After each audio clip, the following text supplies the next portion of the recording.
key turned twice in the lock, the door opened, and Alexei, sensing something was wrong, walked inside. "Vadim Gennadyevich?" the young man called out anxiously. After receiving his scientific advisor's call, Alexei had rushed to order a taxi. The first two taxi drivers, upon learning they needed to drive somewhere in the Moscow suburbs to abandoned cow barns with no address, just GPS coordinates, refused the trip. Only one guy in an old Hyundai Solaris, who seemingly had nothing left to lose, agreed and appeared genuinely surprised when Alexei actually paid him. In the third barn from the road, the professor and his lab assistant had installed a sturdy door and set up a small shelter. They had slightly camouflaged the door, but this turned out to be an unnecessary precaution.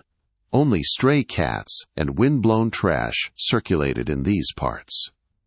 Behind the door was a square room about 6 by 6 meters, with a bed, a wooden table, several chairs, a strategic supply of coffee, dried bread rings and cigarettes, a gas stove, and a kettle lazily releasing steam. Everything in the room was as before, with one exception. On the floor was a huge oval drawn in chalk, covered on the inside with mysterious script. The professor looked proudly at his creation. It was obvious that such delicate work had taken more than 1 hour. Next to the oval lay a bottle of whiskey. Alexei picked it up and looked at the label. The slight professor had drunk more than half and appeared to be drunk. Lefroeg, 25 years aged. Alexei's eyebrows shot up, and he looked at his senior colleague. Living large, Vadim Gennadyevich. So what's with these late-night calls? And how are we getting back? Your car is outside, but I'm not letting you drive. And the taxi here already costs 2,000. From here, I'm afraid only some lunatic would drive us, and for no less than 5,000. Quiet, Lyosha. Forget about money. It will soon stop being a problem. What do you mean? Pour yourself some coffee. Look, the kettle's boiling. Just don't touch the oval. That's very important. The young man headed toward the kettle, about to step over one of the lines. Back! The professor suddenly barked, and Alexei stepped back. Go around it, please. Not wanting to argue with the elderly and not very sober man, Alexei obediently went around the mysterious oval and poured himself coffee. He gestured to offer a second cup to his scientific advisor, but the latter shook his head. Inhaling the aroma of the instant beverage, the young man stared questioningly at the professor. I see you're waiting for an answer. Fine. What are we working on at the moment? Teleportation of physical objects. We've been banging our heads against the wall for years. Funding gets cut more and more each year. And you're distracting me from my righteous sleep. You'll forget about your righteous sleep now. What if I told you that today is a great day for both of us? But that's impossible, the lab assistant said, dumbfounded. Lyosha, everything's possible. You of all people should know that. Didn't Marina marry you after all? But all our calculations. We teleported a quantum particle? Yes. We teleported a photon? Yes. Energy? Yes. Nothing is impossible. But why come here? Alexei asked, stunned. This is where we conduct dangerous experiments and... Well, why did you stop? Go on. The professor looked at him slyly. I'm not going to participate in dangerous experiments, Alexei said firmly. My wife is sleeping at home. Fine, the old man said accommodatingly. I'm not asking you to participate in anything yet. Mamo, let's just talk hypothetically. Mamo, just imagine, that tomorrow you and I make a great discovery. How will the world change?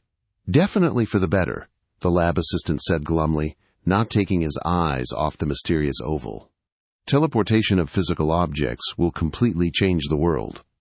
Huge portals will be connected by a network to medium-sized portals, which in turn will connect to small, compact portals. The economy will be transformed. Freight transportation will become obsolete. Automation of the entire logistics system will lead to a revolution. Alexei spoke faster and faster. Even now, the computing power of a small data center allows us to calculate all global logistics at the snap of a finger. Combined with blockchain, smart contracts, and teleportation, It's a dream. See? And dreams are worth pursuing. That's why I'm going to stand in the center of this oval. And Alexei became frightened. The professor no longer seemed drunk, and the Arabic script suggested mystical thoughts. What if Vadim Gennadievich had actually managed to connect two worlds, the supernatural and the technical? No, I won't allow it. This is nonsense. A great scientist can't be a guinea pig. Try teleporting at least a box or, I don't know, that kettle over there. Professor, you're brilliant and have achieved incredible success. I understand why you drink such whiskey. It's absolutely deserved. It's not about that. Not at all. The professor jumped into the center of the oval, took a smartphone from his pocket, and began entering some code. How could it not be about that, Vadim Gennadievich? Alexei began to argue passionately. You've done great things. You don't need to be like Emmerich Ullman and test the rabies vaccine on yourself. Well, at least let me stand there instead.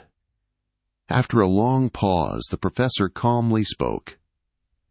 What a poetic comparison. Calm down, Lyosha. The fact is, I have cancer. The room became very quiet. Only the howling wind and rustling leaves could be heard. Stage 4. Metastasis in the lungs. I have a month left at most. But you never told me. The young man was speechless. I didn't tell anyone. I don't really talk to many people, to be honest, and I don't have any friends at all, except for you. Now listen further. Tess, you can forget everything we said about teleportation. No, Kohli. At the current stage of technological development, teleportation of physical objects is impossible. But you said quantum particles, photons, energy. Remember, you brought up teleportation, not me.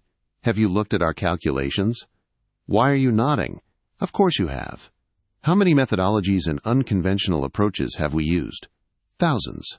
Remember how the Japanese and Americans blinked in surprise when we told them about our proposals? Exactly. It never even occurred to them. But it's all in vain, it doesn't work, and it won't for at least 30 years. Alexei sat on the floor and grabbed the bottle. 25-year-old Lafroig. Excellent. A big gulp sent blood racing through his arteries, and the amber liquid pleasantly ignited like a tiny atomic bomb in his stomach. Vadim Gennadievich, I'm so sorry. Without you, all the research will be meaningless. It's okay, Lyosha. It didn't have much meaning with me either. But I didn't call you here to discuss how to properly wipe our asses with our calculations. Lynn Halstein, this was a test of your friendship, your loyalty, your enthusiasm. And you passed it with flying colors. And although in less than a month you'll become the world's leading expert in a completely unpromising field of physical object teleportation, I urge you to change direction. But how? I'm 35. My wife is about to give birth, and I'll leave them without. Remember, at the beginning of our conversation, I told you that money would soon stop being a problem? Well, I'm leaving you a small inheritance. Thank you, Vadim Gennadievich. Alexei smiled softly. But I'm afraid your Renault and even your apartment in Vidnoy won't change much in my life. You read the news, Lyosha, right? Of course. What was yesterday's main headline? Bitcoin dropped 30% because someone. The young man's eyes widened, and he slowly turned to the professor, dumped a volume approximately equal to $5 billion on Chinese exchanges. 5 billion. 580 million, plus or minus 300,000, depending on exchange rate fluctuations at the time of the last transactions. But it will bounce back soon, don't worry. The transaction was anonymous. And the funds? Spread across offshore accounts, mainly British and Virgin Islands and Cayman Islands, as well as crypto exchanges on Dutch and Swiss servers. Approximately the same volume of funds remains in 24 cryptocurrencies, whose hashes are stored in the memory of this phone. It also contains passwords to bank accounts. They're opened in your name and several other names you can use. Take care of it. I'm absolutely certain that at this moment this is the most expensive phone in human history. How did you manage this? I'm a scientist. It was immediately clear that the future is in cyberspace. In 2012, at peak prices, I sold my apartment downtown, bought another one in Vidnoy and this Renault.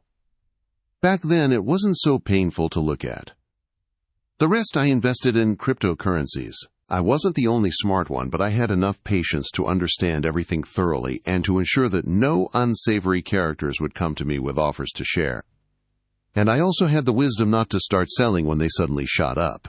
Hi, Shuli. But listen to me carefully, I'm not giving you all this for nothing. Hi, Shuli. First, you must organize a decent funeral for me.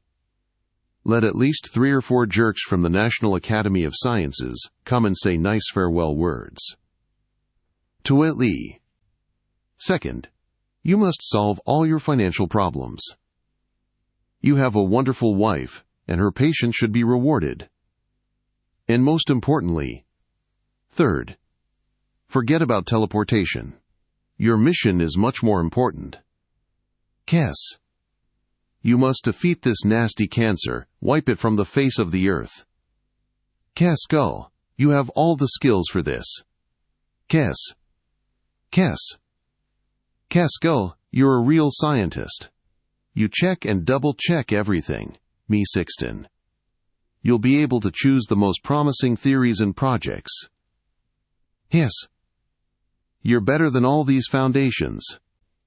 Foundations may have 10 times more money, but their leaders aren't as smart.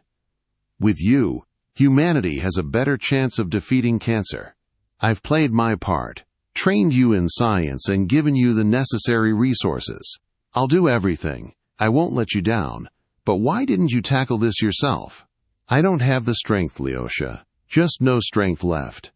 I'm an old pensioner who suddenly learned about his disease and reconsidered life.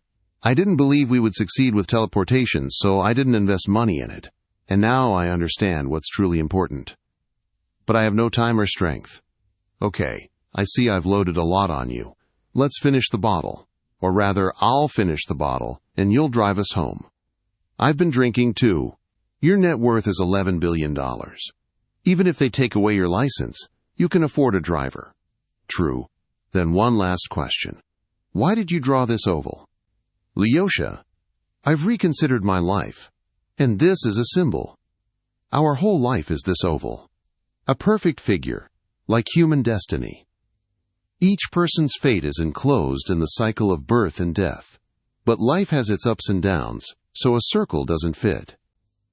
The elongated lines on the sides are the ups and downs, an inevitable part of our destinies. And besides, the universe itself points us to the right answer, because Earth, our planet, is not a sphere. Earth is an ellipsoid, and an ellipsoid is a 3-dimensional oval. And we must write our future correctly. Inscribe it in the oval of mercy. Are you serious? Of course not. I waited for you for 4 hours and downed almost a bottle of whiskey. What else was I supposed to do? I actually wanted to draw a circle, but it didn't work out because I was already tipsy. But the Arabic script turned out pretty well. Alexei chuckled and took the professor by the arm. A full moon rose over the abandoned cow barns, the wind gently rustled the treetops, and stray cats illuminated the concrete walls with their eyes. The car started, coughed out some smoke, and Alexei, with the immediately sleeping professor, slowly pulled away. Everyone was allotted their own time. Some long, some short. Each moved toward the future, each toward their own, but inevitably inscribed in the oval of mercy.